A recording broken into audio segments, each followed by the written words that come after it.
अस्सलाम वालेकुम शहबाज साहब। सबसे पहले तो आपका बहुत शुक्रिया, आपने हमारे लिए वक्त निकाला। शहबाज साहब, सर्दियाँ आना शुरू होती हैं और आवाम के मसले मसाइल गैस को लेके बढ़ना शुरू हो जाते हैं। उनको गैस फराहम नहीं हो रही होती, बड़े इश्यूज़ होते हैं। क्या वाकई ऐसा होता है? इसका क्या रीज़न्स हैं? देखिए, शुक्रिया आपने मौका दिया। इस सवाल के जवाब से पहले इसका प्रीएम्बल समझ लें। ये भी समझ लें कि पाकिस्तान बेसिकली इसका जो 48% of energy mix is gas. अब प्रॉब्लम यह है कि गैस रिजर्व्स जो हैं हमारे वो डिप्लीट हो रहे हैं और कोई पिछले 10 सालों में कोई ख़ास एक्सप्लोरेशन भी नहीं हुई है, और दूसरी तरफ हमारी डिमांड बढ़ रही है। सो ये जो डिमांड और सप्लाई का गैप है वो बढ़ता जा रहा है। दूसरी तरफ ये भी समझ लीजिएगा कि सुई सदर्न गैस का काम ट्रांसमिशन एंड डिस्ट्रीब्यूशन है, सप्लाई नहीं है। अब ये जो गैप बढ़ रहा है, ये हमारी रिस्पॉन्सिबिलिटी नहीं है कि हम इस गैप को फिल करें। हमें तो हमारा गैस चाहिए, जो कि हमें गैस एक्सप्लोरेशन कंपनीज़ को काम इस पर करना चाहिए, जो कि अब हो रहा है, एक्सप्लोरेशन हो रही है, लेकिन ये गैप बढ़ रहा है।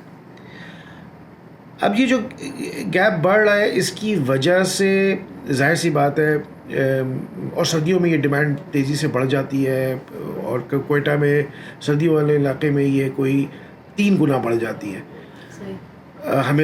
हमें सप्लाई उनको भी करना होता है।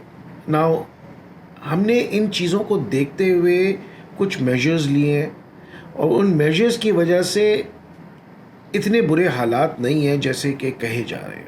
तो मिसाल के तौर पे मैं आपको बता देता हूँ कि हमने CNG स्टेशंस को RNG पे कन्वर्ट कर दिया है।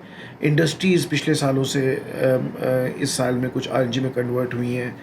हमारे कोई पिछले साल से इस साल सिर्फ 150 MMCFD गैस, इंडिजिनस गैस कम हुई है, लेकिन गवर्नमेंट पाकिस्तान ने इंटरवीन किया और हमें कोई 200 MMCFD RNG दिया, जिसकी वजह से जनरली हमारे पास इस वक्त गैस की कोई जनरल कमी नहीं है, एज सच कमी नहीं है। जो छोटी मोटी कमी है उसको हम मैनेज कर रहे हैं। तो फिर भी लोग कह रहे हैं कि घरों के चूल्हे ठंडे रह रहे हैं। इंडस्ट्रियलिस्ट बार बार यही बात कहते हैं कि भाई हमारे पास तो ज़ीरो गैस रिसीव हो रही है, हम प्रोड्यूस नहीं कर पा रहे हैं कुछ भी।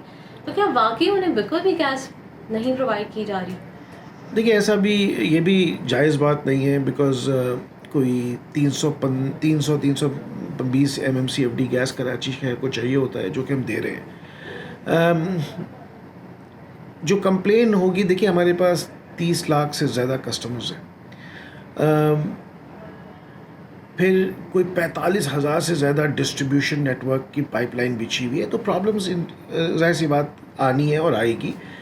लेकिन अगर आप ये कहें कि मिसाल के तौर पे औरंगी में प्रॉब्लम है, तो ये जायज़ नहीं होगा। औरंगी के कुछ इलाके में गैस की प्रॉब्लम होगी, जो कि हम उसको देखते भी हैं, और उसको सही करने का, जो उसमें ऑपरेशनल इश्यूज़ हैं उसको सॉल्व करने के भी तरीके हैं, और हम कर रहे होते हैं। कहीं पे रोड कटिंग का मसला होता है, कहीं पे पाइप्स का मसला होता है, कहीं पे हमारी ओल्ड लाइन बिछी हुई है, उसका मसला हो सकता है। सो ये नहीं है कि ये बेसिकली गैस की कमी की वजह से वो प्रॉब्लम्स आ रहे हैं। वो प्रॉब्लम्स किसी भी कुछ टेल एंड्स पे होते हैं, जब वो जो मेन SMS से दूर हैं, तो उसकी वजह से प्रॉब्लम हो सकती है। इन प्रॉब्लम्स की वजह से कस्टमर्स को प्रॉब्लम हो रही होगी, but this is in certain pockets, लेकिन जनरली हमारे पास उसमें इशू नहीं है। As far as industry is concern, देखिए हमारे पास कोरंगी में तो हमेशा ये साइट वाले ये कहते थे कि हमारी गैस भी कोरंगी चली जाती है, तो असल प्रॉब्लम साइट में है ना। मैं आपको सिर्फ बता दूं कि हमने इससे पहले भी काफ़ी काम किया, लेकिन मैं आपको सिर्फ 2018 से उठा लेता हूं कि 2018 में हमने कोई 33 किलोमीटर्स की एक पाइपलाइन बिछाई, जो कि पार्कलैंड से काठोर तक थी, काठोर SMS तक थी, जो साइट का सबसे बड़ा वो है, और जिसकी वजह से कोई 24 इंच की पाइपलाइन थी, जिसकी वजह से जो इंडस्ट्री है उसको RNG अब प्रॉपर मिल सकता है वहाँ पे। तो वो भी हमने 2018 में कर लिया। इस वक्त भी हम कोई 20 इंच की 1.5 किलोमीटर्स की पाइपलाइन बिछा रहे हैं, एक इंटरलिंक बना रहे हैं शेरशाह में, जिसकी वजह से साइट की जो ये टेल एंड के इश्यूज़ थे कि टेल एंड पे गैस नहीं आ रही है, वो भी इशू सॉल्व हो जाएगा। सो जनरली हमारे नज़दीक, और कल मैं आपको बताऊं कि ये कल की बात है कि एक लीडिंग चैनल में आया कि जावेद बलवानी साहब ने एक स्टेटमेंट दिया, एक टिकर चला के वहाँ पे हमारी इंडस्ट्री में गैस में बहुत प्रॉब्लम हो रही है, और हमारी जब टीम ने जावेद बलवानी साहब से बात की तो उन्होंने कहा नहीं, हमने तो ऐसा कोई स्टेटमेंट दिया नहीं है।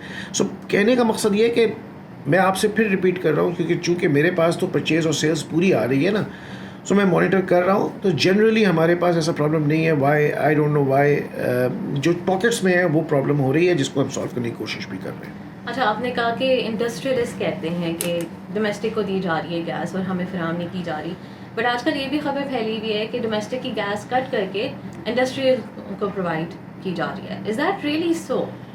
देखिए, ऐसा हो नहीं सकता, इसलिए क्योंकि पहले ये भी कहा जाता था कि हमारी गैस डोमेस्टिक की गैस काट के सीएनजी स्टेशंस को दिया जा रहा है।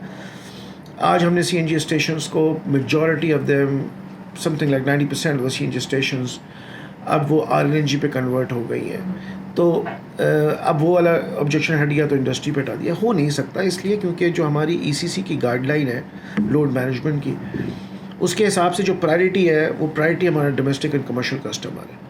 मैं आपके सामने वो प्रायोरिटी बता देता हूँ। The first priority is domestic and commercial customer, उसके बाद पावर सेक्टर है, फिर इंडस्ट्रियल है, फिर कैप्टिव है, एंड देन सीएनजी सेक्टर है। सो ये हो ही नहीं सकता कि मैं इंडस्ट्री की गैस काट के डोमेस्टिक की गैस काट के इंडस्ट्री को दे दूँ, because as per my ECC load management plan I have to take care of my domestic customer first. तो ये जब भी ये इस किस्म की कोई कंप्लेन आती है कि हमारी इंडस्ट्री से या सीएनजी से लेके दिया गया, तो it would not be justified.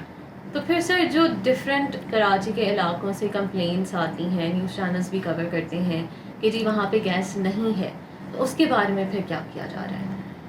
देखिए, ये समझ लीजिएगा कि हमारे पास सिर्फ एक ज़रिया नहीं है कंप्लेन का। देयर इज़ 1199 कॉल सेंटर 24/7 चल रहा है। हमारे पास कराची के पूरे इलाके में फैले हुए हैं CFC सेंटर्स, हमारे कस्टमर फर्स्टेशन सेंटर्स। हमारे पास अपना मोबाइल ऐप है, and then there is a huge complaints जो हमारे पास सोशल मीडिया के थ्रू आती है। हमारी सोशल मीडिया की टीम 24/7 वो भी मैनेज कर रही होती है। तो हमारे पास कंप्लेंट्स सारी आ रही हैं, हम उसको केटर करने की कोशिश भी कर रहे हैं। लेकिन जैसे कि मैंने आपको बताया कि देखिए, ये इतना बड़ा नेटवर्क है, इसमें इतने इश्यूज़ हैं, इसमें पाइप आपको ये भी समझने की ज़रूरत है कि हमारे शहर में, कराची शहर में वर्टिकल ग्रोथ हुई है। जिस जगह पे 1000 गज़ के घर में एक फैमिली रहती थी, जो कि बहुत बड़ी भी होती, तो 8-10 लोगों की फैमिली होगी, वो अब 20 मंजिला इमारत बन गई है वहाँ पे। तो अब जाहिर सी बात है, वहाँ पे अब कंजम्पशन बहुत तेज़ी से बढ़ गई है। तो जो वहाँ पाइपलाइन बिछी हुई थी वो 1000 गज़ के लिए एक उसके हिसाब से बिछी हुई थी, तो हम उसको भी रिहैबिलिटेट कर रहे हैं, उसमें भी मज़ीद काम कर रहे हैं। बट 45,000 किलोमीटर्स का नेटवर्क है। सो फिर दूसरी तरफ हमें, जब हम काम करने जाते हैं तो हमें रोड कटिंग के इश्यूज़ आते हैं। So these are the problems which we are facing. Having said this, ये भी होता है कि वाटर एंड सीवरेज वाले अपना काम कर रहे थे, उन्होंने खुदाई की, उस खुदाई में हमारी गैस लाइन को ख़राब कर दिया और फिर आगे निकल गए। उसकी वजह से गैस में प्रॉब्लम शुरू हो जाती है। So we are taking care of it. ये नहीं है कि हमारी टीम कस्टमर सर्विस की 24/7 इस पर काम करती है, हमारी मैनेजमेंट इसको मॉनिटर करती है सारी परफॉर्मेंस को on a day to day basis कि हमारे पास कितने कंप्लेंट्स आए हैं, उसको कैसे सॉल्व हो रहा है। So we are working on it to solve the problems. Generally हमें आज भी यही कह रहे हैं कि हमारे पास इतनी बड़ा कोई इशू नहीं है जितना इस वक्त मीडिया में बना हुआ है। सर, आपने कहा कि 45,000 किलोमीटर्स तक की आपकी जो है डिस्ट्रीब्यूशन लाइंस है, राइट? तो अभी करंटली आपके पास कितनी गैस होगी सिस्टम में? देखिए, हमारे पास कोई इंडिजिनस गैस 1000 के बराबर आ रही है, और मिनिस्ट्री ने हमें कोई 200 MMCFD RNG एलोकेट किया हुआ है। सो ये कोई 1200 MMCFD हमारे पास बता रही है, जो कि हमारे लिए फेयर इनफ है, जिससे हम अपने सिस्टम को मैनेज करने में हमें कोई ख़ास दिक्कत नहीं हो रही। जैसे आप कह रहे हैं कि अल्हम्दुलिल्लाह कोई इतना ज़्यादा इशू नहीं है, तो अगर सपोजिंग सर्दियाँ बढ़ती हैं तो शिद्दत इख्तियार करती हैं, अगर इस तरह का कोई भी इशू फ्यूचर में आता है, how does SSGC plan to tackle it? देखिए,